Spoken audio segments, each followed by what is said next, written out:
bicara masalah partisipasi menurut pimpinan di Bandung Barat sendiri itu seperti apa kemarin? Apakah memang antusiasme masyarakat itu tinggi atau memang relatif agak landai gitu? Top man-nya ya, baik di legislatif maupun di eksekutif, top man-nya itu adalah satu, bagaimana Bandung Barat ini harus maju. Sebagai Ketua DPRD Kabupaten Bandung Barat, melihat peran lembaga legislatif dalam memperkuat demokrasi di tingkat daerah pimpinan. Nah, tadi kalau top man itu adalah teamwork, apa target yang ingin dicapai? Kesejahteraan masyarakat. Karena kita adalah kepanjangan masyarakat, ya otomatis lah. Kantor DPRD-nya itu juga adalah rumah rakyat, otomatis kan. Karena ini adalah rumah rakyat, maka nggak perlu ragu-ragu untuk menyampaikan aspirasi ke. Sejauh mana DPRD Kabupaten Bandung Barat melibatkan partisipasi publik dalam proses pengambilan kebijakan? Apakah ada mekanisme khusus untuk menampung aspirasi masyarakat? Semua anggota dewan, top man-nya itu adalah bagaimana kita bisa mensejahterakan masyarakat. Nah, jadi jangan sampai pemahaman masyarakat itu yang namanya politik itu nanti pada saat pemilu, kampanye, sampai nusuk selesai. Bukan itu yang namanya politik gitu. Sebagai public figure dan representasi rakyat, bagaimana menjaga keseimbangan antara kepentingan politik dan aspirasi masyarakat?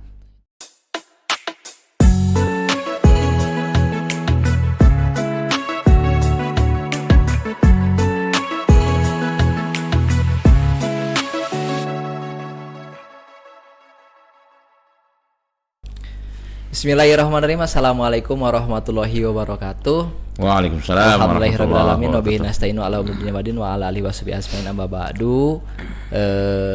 Selamat pagi teman pemilih KPU Kabupaten Bandung Barat. Alhamdulillah hari ini di tengah kita telah hadir Ketua DPRD Kabupaten Bandung Barat.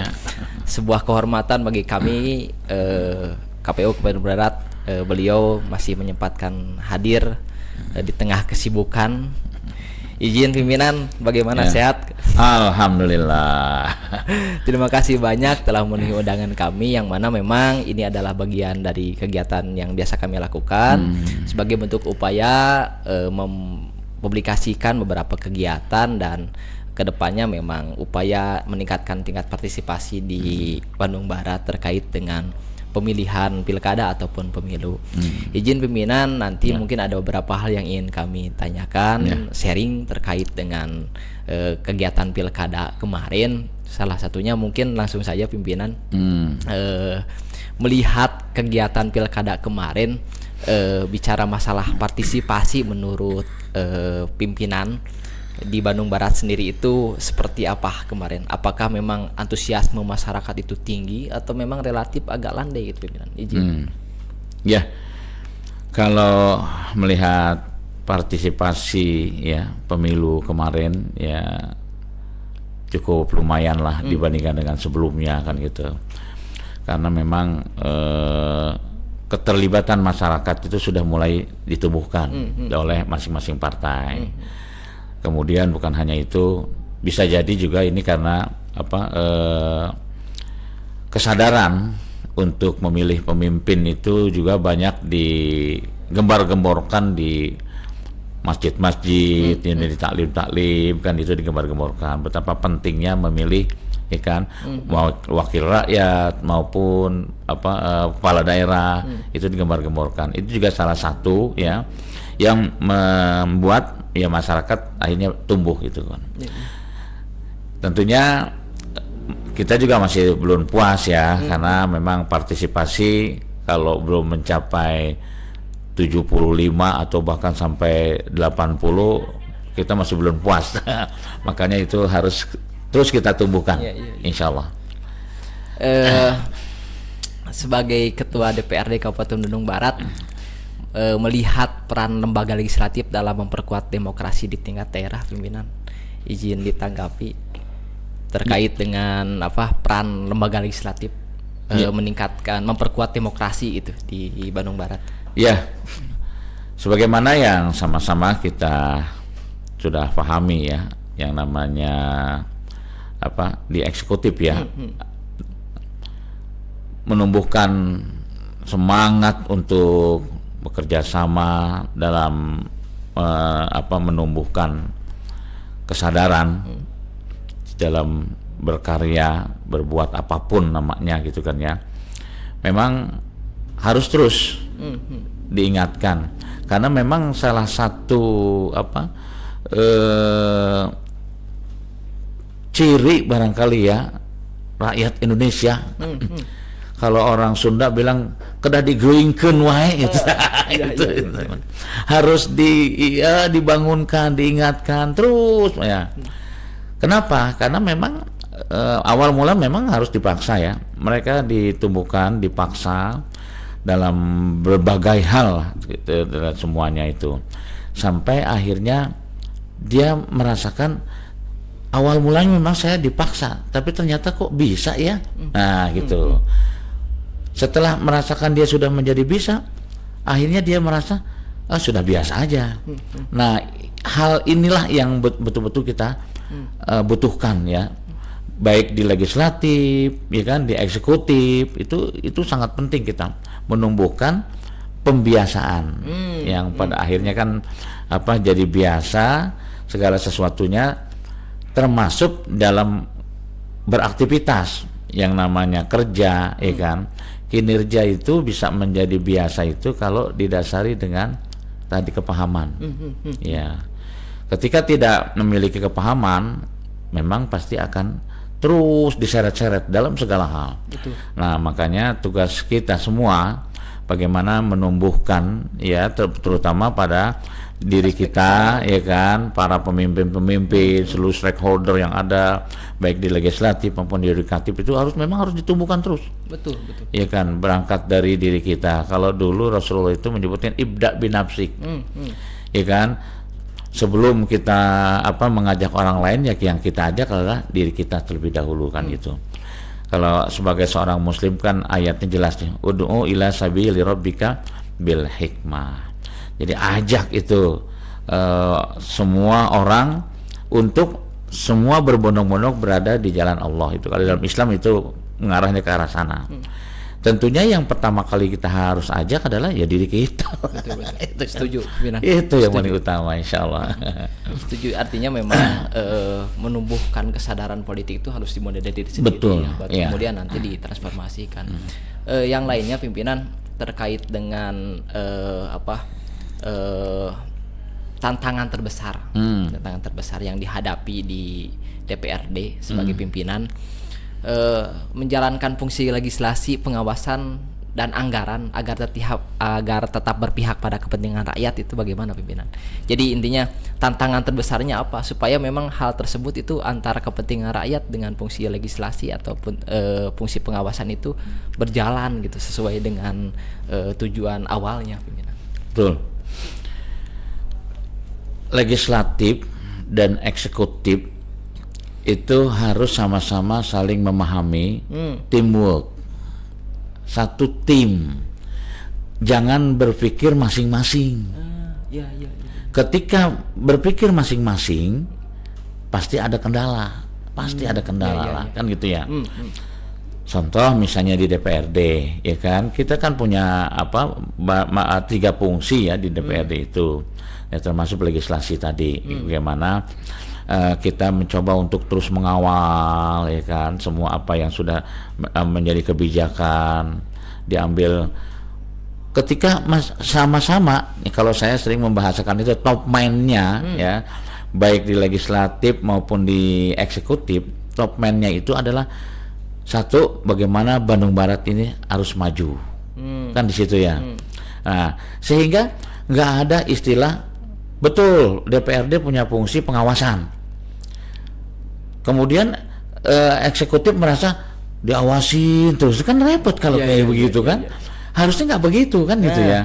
Itu salah satu fungsi di mana masing-masing bisa bekerja dengan baik kan pada akhirnya kan, seperti itu. Makanya kata kuncinya di situ tadi, top man-nya itu adalah teamwork. Kalau saya, top man-nya adalah teamwork. Jadi bukan masing-masing itu. Jadi pada saat menggulirkan tadi anggaran, budget, yang segala sesuatunya itu, yang berpikirnya tadi itu, ini adalah kita tim. Jadi nggak sampai nauzubillah min zalik ya, saling menjegal misalnya kan gitu ya, kan repot gitu. Eksekutif mengenjal legislatif, akhirnya berpikir legislatif, kalau begitu saya juga bisa menjegal kan gitu ya. Kalau saling menjegal gitu ya kasihan masyarakat kan. Betul. Nah tadi kalau top man itu adalah teamwork, apa target yang ingin dicapai? Kesejahteraan masyarakat, insya Allah enak gitu kalau Jadi begitu. intinya pihak eksekutif menjalankan kegiatannya juga tidak perlu hari ini merasa diawasi. Nggak perlu. Gitu. Kalau memang hari ini berjalan sesuai dengan aturannya, nggak perlu takut ya. Betul, itu. Ya. Apalagi di dalam Islam itu pengawasan yang melekat itu ya malaikat. Itu pengawasan yang melekat adalah malaikat. Jadi ketika memang semua antara legislatif dan eksekutif itu merasa sebagai teamwork yang berkewajiban untuk membangun, tentu ini akan berjalan lancar. Betul, insya Tanpa mesti Allah. merasa ya diawasi atau hari ini diawasi terus ditekan gitu gitu kan. Repot kalau seperti itu. Iya. Sejauh mana DPRD Kabupaten Bandung Barat melibatkan partisipasi publik dalam proses pengambilan kebijakan? Apakah ada mekanisme khusus untuk menampung aspirasi masyarakat?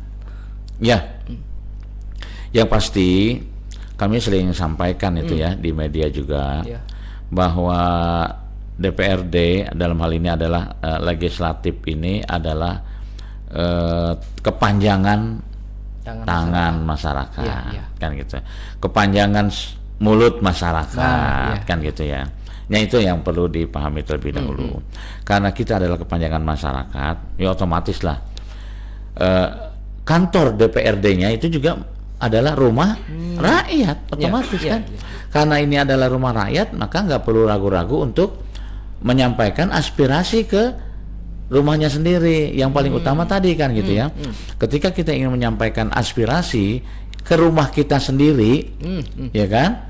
Ya berarti kan nggak perlu harus dengan cara dalam tanda kutip lah kan itu ya, dengan kekerasan kan itu ya. Nggak perlu. Ini rumah kita kok.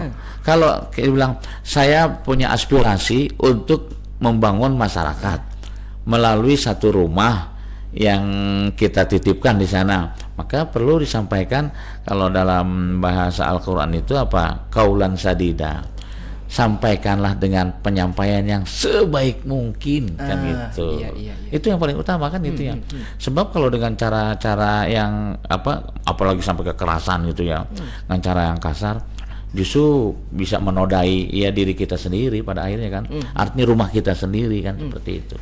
Ya jadi teman pemilih memang dalam menyampaikan aspirasinya, DPRD sendiri merasa sebagai bagian dari kepanjangan tangan kita semua. Betul. Artinya silahkan sampaikan, tapi mungkin tadi dengan cara yang santun, dengan cara yang baik. Tentu DPRD Bandung Barat itu akan sangat merespon segala bentuk aspirasi apapun itu. Betul. Ya. Artinya memang merasa sebagai bagian dari keluarga saja. Betul. Iya. Makanya itu juga salah satu tugas dari DPRD itu memberikan tadi ya pemahaman kepada masyarakat, termasuk anggaran kan gitu ya, biar masyarakat juga tahu keterbukaan anggaran keterbukaan anggaran, bahwa memang kondisi kita ini secara anggaran itu kalau mau dipaksakan misalnya itu bisa membahayakan kan gitu. Itu juga perlu disampaikan. Biasanya hal itu disampaikan pada saat reses biasanya. Jadi pada saat reses ke masyarakat, nah disampaikan itu samping menjaring aspirasi masyarakat seperti itu. Izin pimpinan, anggota DPRD kan representatif partai ya. Betul. Representatif partai yang mana memang teman-teman anggota DPRD pun masuk di ruang lingkup DPRD itu sebagai representatif partai dan sebagai representatif masyarakat. Nah, mungkin bagaimana cara pimpinan mengkolaborasikan antara kepentingan partai dengan kepentingan rakyat gitu. Ya, kepentingan partai mau nggak mau mungkin sebagai sebuah konsekuensi bahwa kita diusung dari sana. Betul. Nah, adapun kepentingan rakyat itu memang sebuah tanggung jawab yang harus ditunaikan. Nah, mungkin ada cara mengantisipasi itu pimpinan, atau cara hari ini mencoba mengkolaborasikan barangkali mengakomodir dua kepentingan itu pimpinan. Izin. Ya. Secara khusus barangkali ya, anggota dewan itu jadi melalui kendaraan partai, kan? Itu. Tapi setelah jadi itu juga harus ingat, ya kan, harus diingat. Partai itu hanya sebatas kendaraan. Jembatan ya. Kendaraan. Hanya sebatas kendaraan yang mengantarkan gitu kan ke gedung tersebut kan gitu. Udah sampai di gedung, tentunya tidak boleh hanya berpikir untuk partainya, tidak bisa kan seperti itu kan, karena partainya sebatas kendaraan. Dan di partai sendiri pun pasti semua juga punya platform yang sama, ya kan, bahwa bagaimana kita memakmurkan, mensejahterakan masyarakat itu sama semuanya. Makanya begitu sampai di gedung DPRD, ya otomatis kembali lagi tadi ya, semua anggota dewan top man-nya itu adalah bagaimana kita bisa mensejahterakan masyarakat, kan gitu ya, mensejahterakan masyarakat. Betul, saya dari partai A, partai B, partai C, partai C semuanya bergabung. Andai kan dari semua partai-partai ini bergabung, kalau di KBB ini ada 8 fraksi itu, 8 fraksi itu bergabung, semuanya top man-nya adalah bagaimana membangun Bandung Barat lebih baik, mensejahterakan masyarakat, insya Allah nggak ada persoalan di situ.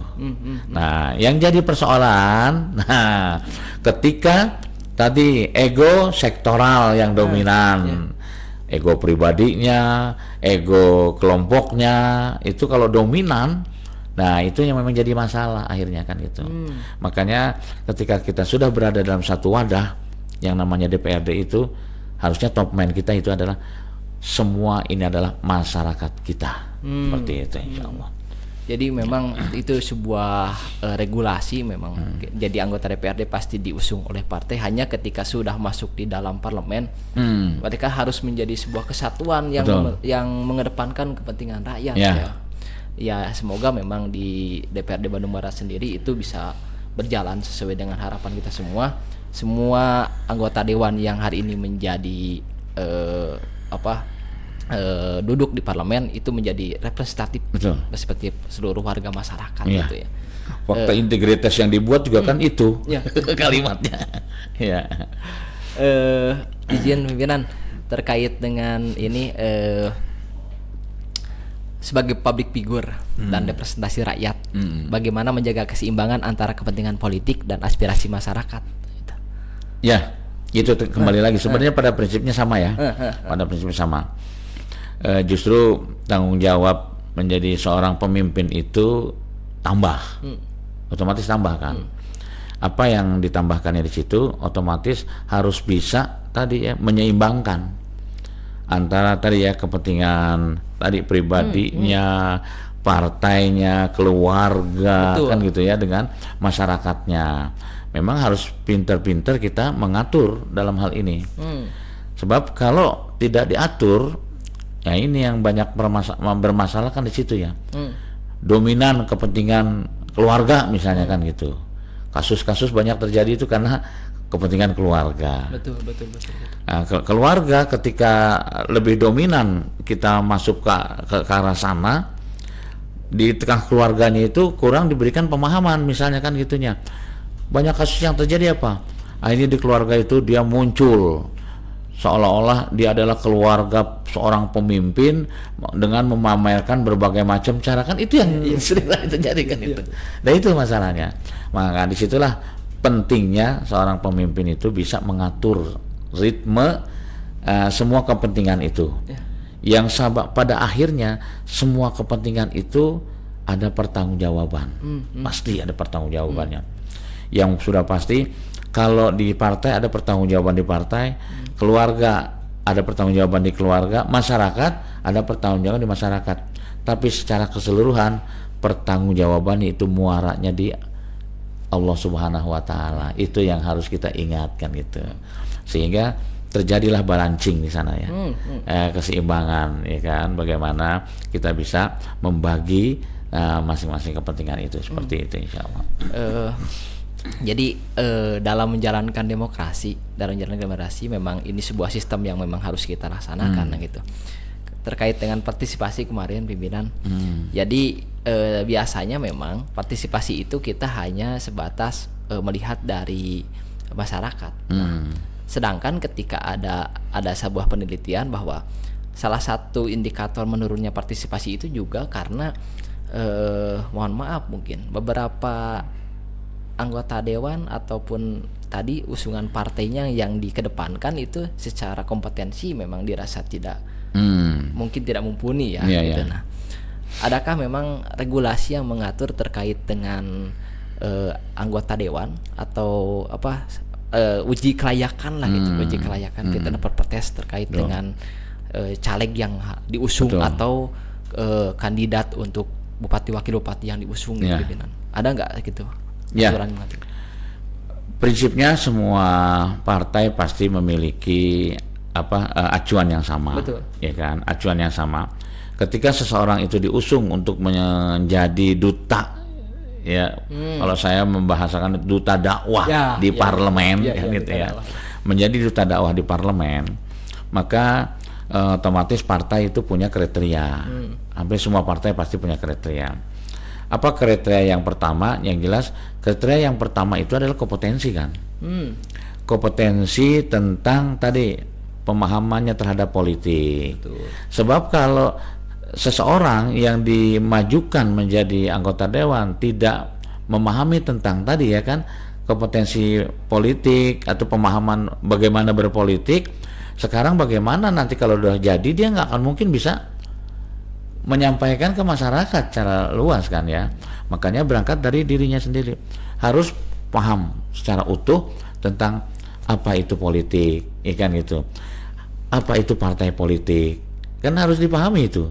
Ketika tidak memahami itu, ya berat akhirnya kan, repot. Apa yang tekan terjadi kalau sudah seperti itu? Nah, ego pribadi akhirnya yang muncul di sana kan. Nah, itu.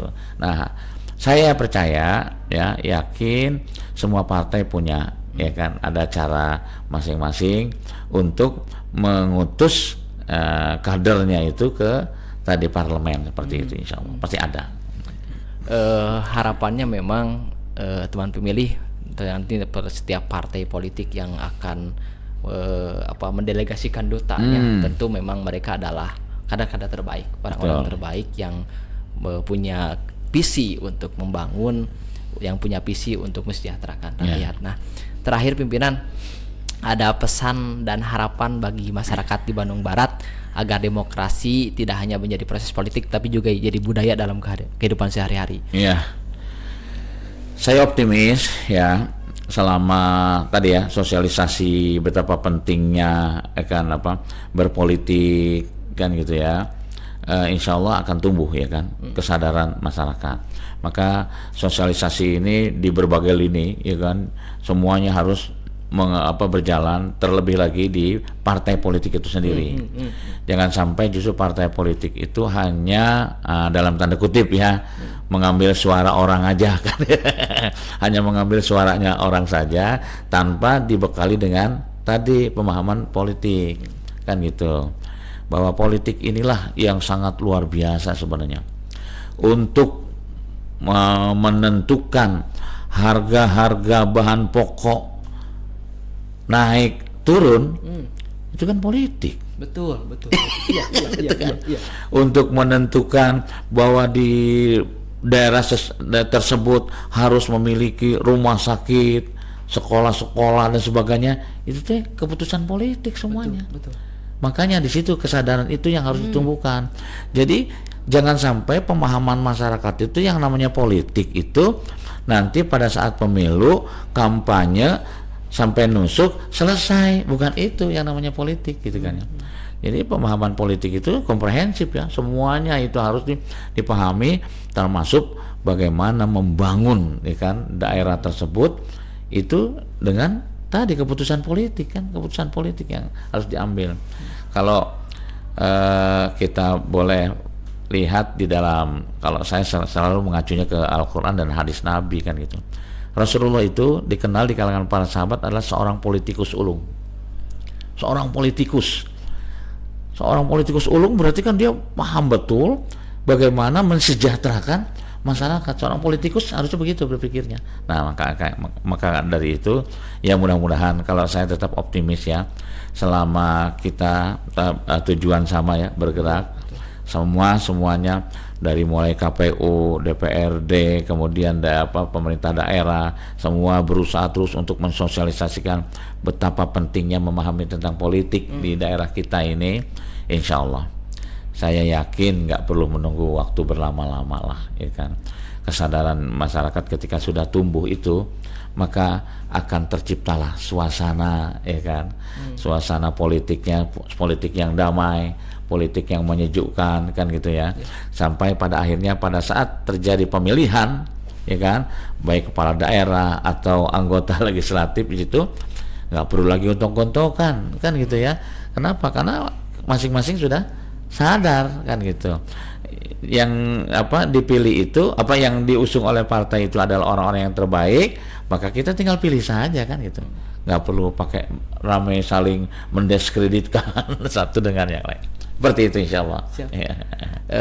Baiklah teman pemilih Kabupaten Bandung Barat, mungkin menyimpulkan tadi yang disampaikan oleh pimpinan DPRD Kabupaten Bandung Barat bahwa kesadaran politik itu perlu, sangat perlu, dan memang itu harus ditumbuhkan oleh kita semua, karena segala bentuk hal yang terjadi, yang dirasa dan sebagainya itu adalah kebijakan politik. Betul. Artinya memang kita sebagai warga negara yang baik harus sadar bahwa kita hal yang dilakukan, hal yang dikerjakan itu semuanya adalah kebijakan politik. Nah, harus sadar, kita harus menumbuhkan itu, dan memang kita juga harus sampaikan kepada yang lain supaya kedepannya memang seluruh warga masyarakat di Bandung Barat itu bisa sadar politik. Nah, itu mungkin seru sekali kegiatan podcast hari ini. Sekali lagi terima kasih kepada pimpinan Dewan, pimpinan DPRD Kabupaten Bandung Barat yang telah berkenan hadir memenuhi undangan kami. Semoga beliau senantiasa diberi kesehatan, dan segala kegiatan yang beliau laksanakan itu ada dalam kelancaran, dalam kelancaran, dan tujuan kita sebagai warga Bandung Barat melalui tangan-tangan pimpinan di parlemen DPRD Kabupaten Bandung Barat itu bisa berjalan sesuai dengan harapan. Amin. Demikian teman pemilih, kita akan bertemu kembali di podcast selanjutnya. Salam KPU Kabupaten Bandung Barat. Terima kasih. Wassalamualaikum warahmatullahi wabarakatuh. Waalaikumsalam warahmatullahi wabarakatuh.